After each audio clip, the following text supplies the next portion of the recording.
Doctor Francisco Valdés Pérez Gasga, muy buenos días. Muy buenos días. Fíjense que durante una visita reciente de técnicos de la Comisión Nacional Forestal a la Sierra de Jimulco, encontraron ahí infraganti a trabajadores de una empresa local de radiocomunicaciones instalando una antena de manera totalmente ilegal. La coincidencia que dio lugar a descubrir la ilegalidad fue enorme, porque el sitio, la cumbre de una de las montañas más altas de Coahuila, no es muy visitado. Para hacer lo que estaban haciendo, se requeriría una autorización del ejido, es decir, de los dueños de la tierra. Pero también, por tratarse de una zona núcleo de un área protegida, haría falta un análisis del Consejo Técnico Asesor de la Reserva Ecológica Municipal Sierra y Cañón de Jimulco y de la intervención de la Administración de la Reserva.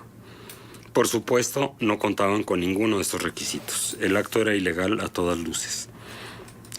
Antes que hubiera reserva, había ya antenas en el lugar. Antenas que crearon derechos que no es posible anular retroactivamente. Pero al ser Jimulco ahora un área protegida y al ser sus cumbres una zona núcleo de esa área protegida, hay un impedimento legal para ampliar esas instalaciones. Aunque no existiera la reserva, siempre haría falta la anuencia del ejido. La empresa afirma tener el permiso del ejido. Alegan haber hecho pagos para lograr ese permiso. Obviamente algunos vivales están obteniendo beneficios mediante engaños.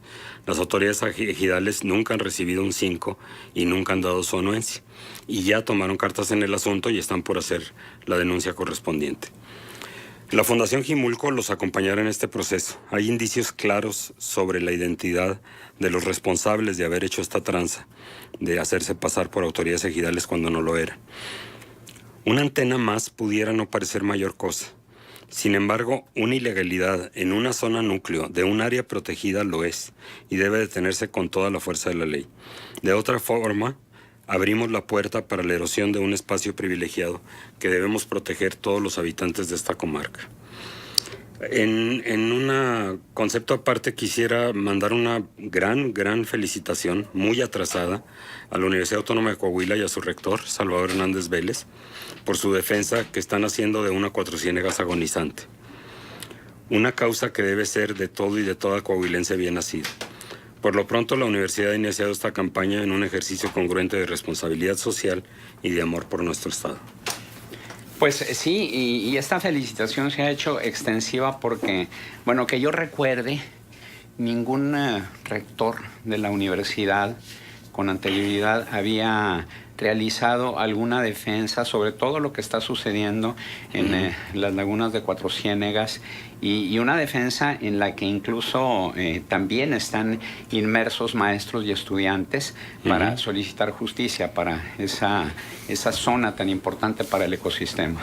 Sí, mira, las universidades son el sitio en donde se concentra lo más idealista de los humanos, la gente joven, ¿no?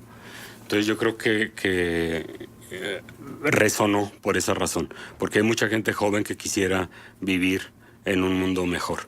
Y sí, lo de Cuatro Ciénegas, ahorita dijiste, yo no recuerdo ningún rector que se haya involucrado en ninguna cuestión social, ecológica, política, ninguna. Todo era tierra adentro. Ahora, mucha gente ha criticado al rector por haberse inmiscuido en esto y dijo, yo tengo una motivación personal, discúlpenme, pero yo soy de Viesca y yo de muy niño vi cómo era Viesca y vi cómo es Viesca hoy y no quiero que le pase lo mismo a Cuatro Ciénegas. Oye, pero te voy a decir una cosa, a mí se me hace, bueno, de verdad, desde todos los ángulos que puedas verlo, plausible y por supuesto encomiable todo esto que está haciendo Salvador. Pero si le rascas tantito, ¿qué es lo que está sucediendo?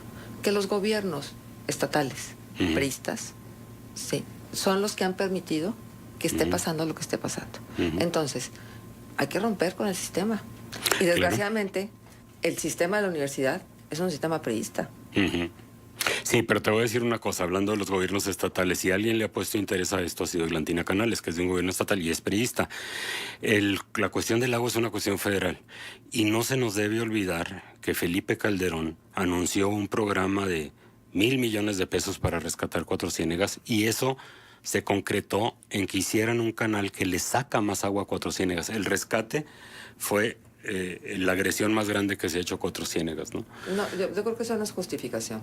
No, ya sé, no es justificación, pero no se debe olvidar. Es que los gobiernos estatales son la autoridad más importante cercana a lo que está sucediendo. Y el municipal.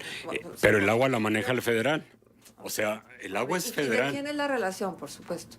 Pues del gobierno estatal con el gobierno federal. Pero entonces, ¿cuál es la propuesta? Como es priista, no hay que apoyarlo. No, a ver, cuidado. Yo no dije eso. Yo sé que no dijiste eso.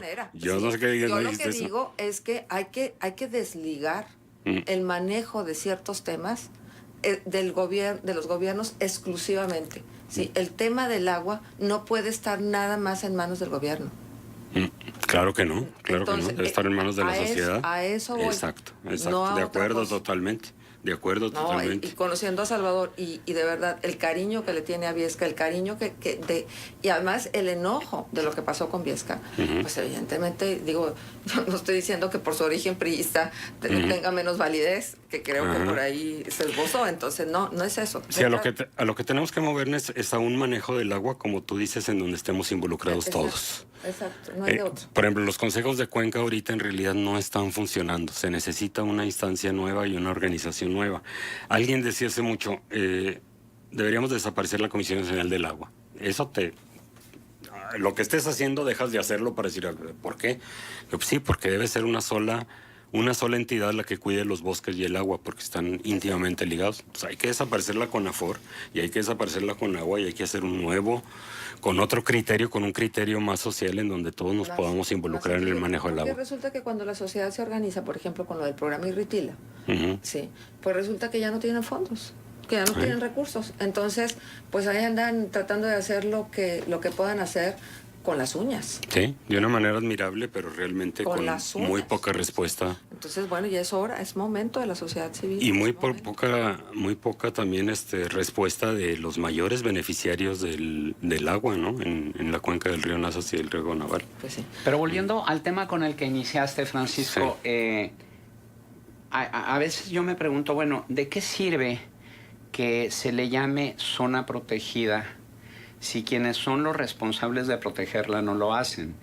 Digo, ¿cuántas veces has denunciado aquí lo que sucede en el Cañón de Fernández? Ahora lo que sucede ahí en Jimulco, y lo que sucede en Cuatro Ciénegas, y lo que ha sucedido en una gran cantidad de zonas protegidas, no nada más de aquí de la laguna, sino de todo el país. Pues yo creo que es un avance incremental, eso es lo que yo quiero creer, ¿verdad? Porque si no, de otra manera, pues me voy a mi casa y ya nunca más hablo de estos temas. Yo sí creo que hablar y insistir y decir va creando un poquito más de conciencia. En la medida en que se crea una corriente de opinión a favor del medio ambiente, en esa medida los políticos van a responder, ¿no?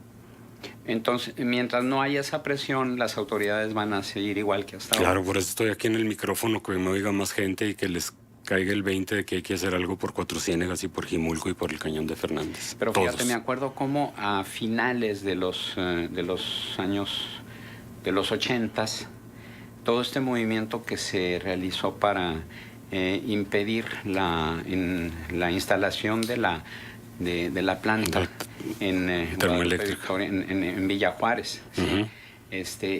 Y a final de cuentas digo, ese y muchísimas otras cruzadas que se han realizado por parte de ambientalistas que pues parecieran ser gritos en el desierto, ¿no? Como que si ponemos en la balanza son más los contras que los pros. Pues sí. Pero no hay que dejar de hacerlo. Claro, pero fíjate en una cosa, hablando de la Guadalupe Victoria, nosotros nos oponíamos porque iban a desecar todo ese valle tan bonito en verde.